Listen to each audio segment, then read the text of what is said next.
เมื่อในเลยว่ายังเดิมคนที่คนสร้างต่างเฮาอินทางชอบมาเฮา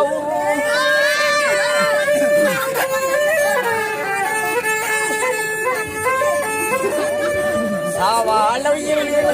ดีกว่ามังสัวปีบานวันนารับเฮ็ดทางเสียงเงินนานมาดีกว่ามังสุเหลือนาเคยยำขาเมื่อควงในสวนน้องเลี้ยงกาเมื่อกระดังจาสังเล็ดจะเมื่อสุดแล้วเลยผัดกานางเรียนนั้นหันงานดวง这是哈比干嘛拍咪咪呢？拉光啊，拉光嘞，我们在那个在วันนั้นฟังใจสัวก็เป็นอาหารที่มันยงได้เลยเขาไม่ได้ยังเจ้าเชลินก็ไม่ต้องฉุนเราได้เลยเขาไปมองไปก็นั่นนะเจ้นั่นมันจีกว่าทั้งนั้นขึ้นแล้วนั่นน่ะเอาละบนค่ะอ๋อค่ะไหนก็อะไรยิงอะไรก็อะไรนั่นเป็นข้อปุ่นเนอะหน่วยมีจานกลาง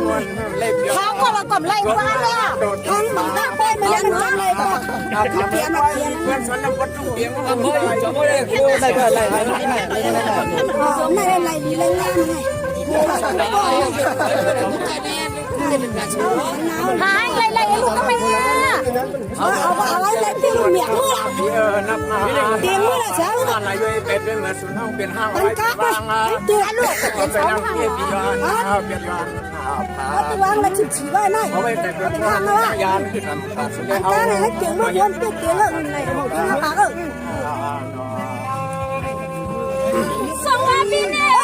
เมื่ออันไปดูเบี้ยวคนนั้นมาตีสุดท้ายมาเข้ามาเข้าที่ลีมาต้องมาปัญญาหันกันนะครับการรวม สร้างเสียงดังวันที่มีสามีคนไหนในสุดท้าย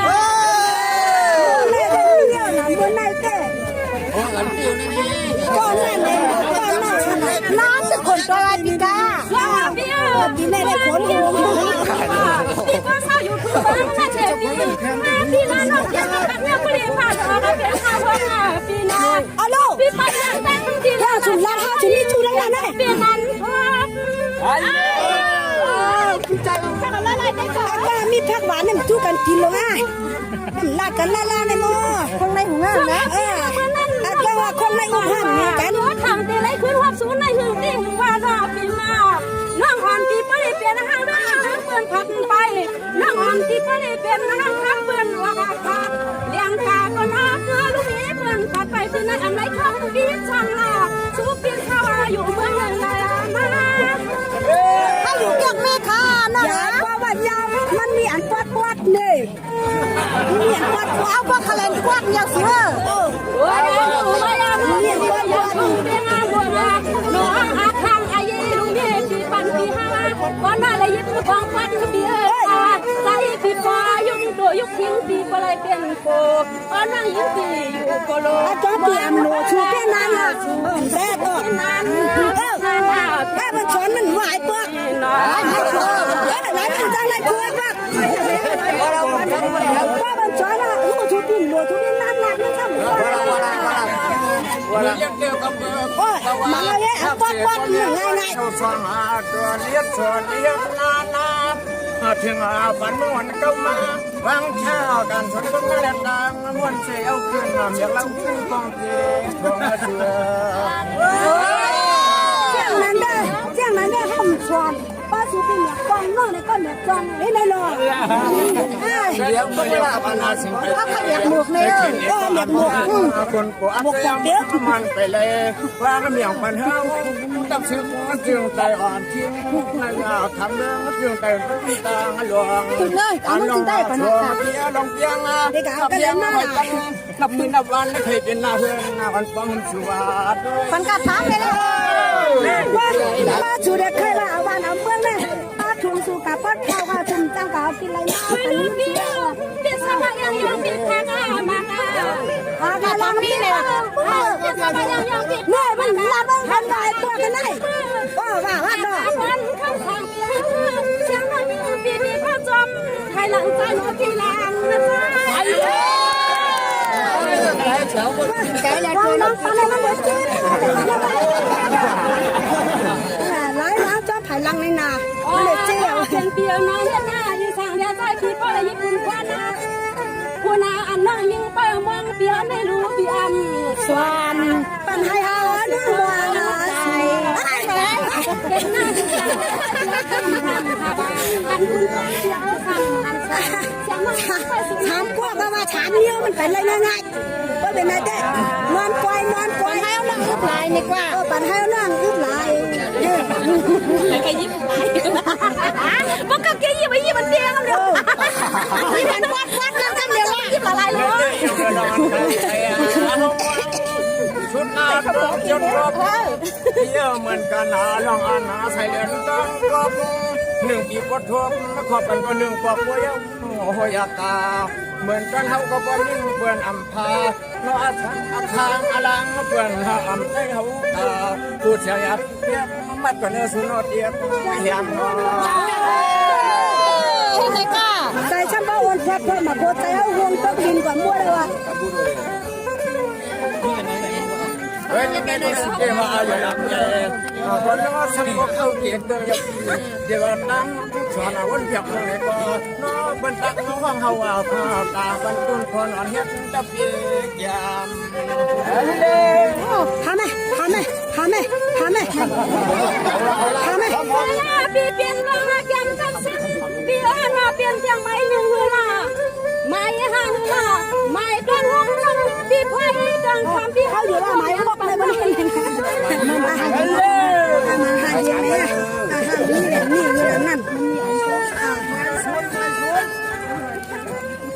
ว่าเปียสาวยามาเมื่อวันไหนกับนาการมีปีนั้นปีแสงเขาเลยมีลองไปลองละมาไม่ว่าว่าพอมาทำงานมีมาทำงานไม่มาวนมาเปียอันว่าจะมาจนที่สองว่าสุริเราเลยง่ากันว่ามือนี้ พูดใจเสียงห้ามออกไปเสีย สมานนั้นเบิกทางการวัฒนธรรมเอาที่เราหับมาเลยไหมเรื่องปีเครื่องอาฟางตั้งห่วงพักงาสุด เฮ้ยอยู่ว่าต้องพัดโตหน่อยนะ แม่เราคุณพ่อนั่นลองตามให้เขาทำเรียนที่เครื่องอาฟาง เมื่อกี้นะ เครื่องนางมาแค่หนึ่งมาบนขึ้นตามไม้สว่างหยิบมาตับมาแถวนึงชิดเรียนออีฟ้าปีไป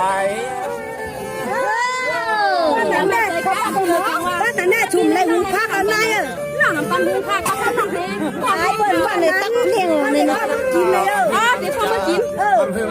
นั้นหนอกจับภาพกับพ่อพ่อมันเข้าไปก็อำนาจเลยที่เลยของเพิ่นคือผู้ก็เฮาผู้ว่าพี่ฟังฮับการนั้นตั้งวันหมู่เสเฮาไว้ ใครเอาลงถึงแล้วเดี๋ยวจะชอบไปให้รักเรียนเลยล่ะอยู่นะนั่นแหละว่าแค่ถึงแล้วเขาควายเออยังไม่ได้ว้าวเลยครับก็เต๋อก็ฉันติ้นๆนะแม่ ก่อนที่จะเงียบขึ้นก่อนเรื่องการเมืองอย่างมันดูทางตาบางเขาห้องนี้เหรอเลยเขาการนำเงียบอย่าก้มเงียบ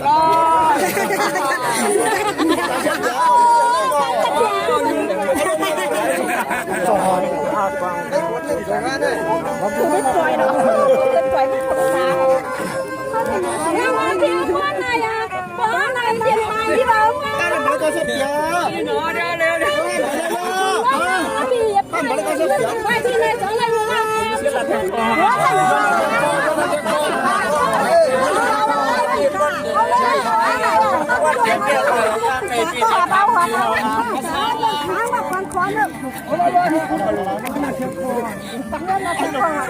ขอกำลังชุด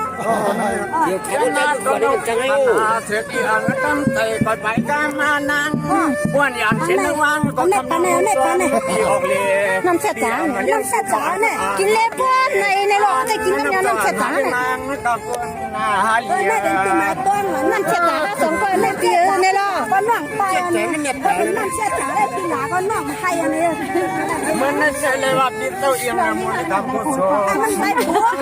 ก็สอนว่าไอ้มันมาไอ้สามเนี่ยจ้ามันไล่ป้อนก็นั่นน่ะน้องว่าผมนี่ป่วยป้อนเลยชาวที่เอายาวหันเดียวกันมันปดเตียงกันแน่แน่มันเฮาอีกแล้วป่ะคันเลยมันตั้งย่ายป้อกันมา เฮ็ดนาเพื่อนน้องลูกใต้เป็นเมื่อไรมีหางหลีแล้วป้อนหางเราเจ้าเขาในป้อนเลยมีเจ๊เคยจับ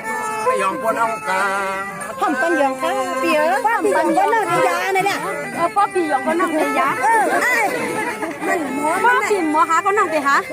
มันนำมาชุมเกียรติทำให้ปีธามา สุหมอกินก็นั่งไปกิน กันนาตาเสกฉันเอาอันเดียวรอตัวคนเขาเชียงกับปีปันหือสมหันหาว่า มันไปสิแค่ว่าบ้านสิขายในทุกขนาดว่าถ้าคันชูห้าป้ามันเท่าว่าคำว่ากันได้ชุ่มมันตากันหลีเงี้ยเนี่ยเนาะเนี่ย ในบางเดี๋ยวนะแต่อะไรสักพักนะเสร็จแล้วคุณเอาไปเรียน กันได้ชุ่ม ให้เขาว่า มาแล้วปันจุกันเลยละเขาทำนี่กันได้ชุ่มมันตามเนี่ยเนี่ยน่ะ เพราะว่าไปเรียนไปพากันก็เป็นเหมือนเปลี่ยนเป็นคนเราเลยเปลี่ยนอะไร มันยิ่งในพวกเนี่ยว่ากันนี่จะได้ชุ่มมันตาปนาย พี่น้องมาแล้วป้าไหนป้าทำเดี๋ยวไหนตั้งค่ะ เชียงอันนี้มันได้ อันว่าเบียร์นะชอบที่นั่นเอาป้าป้าแล้วหอมกันที่นั่นชุ่มมันตำจะมาทำถึงตำตัวนี้มัน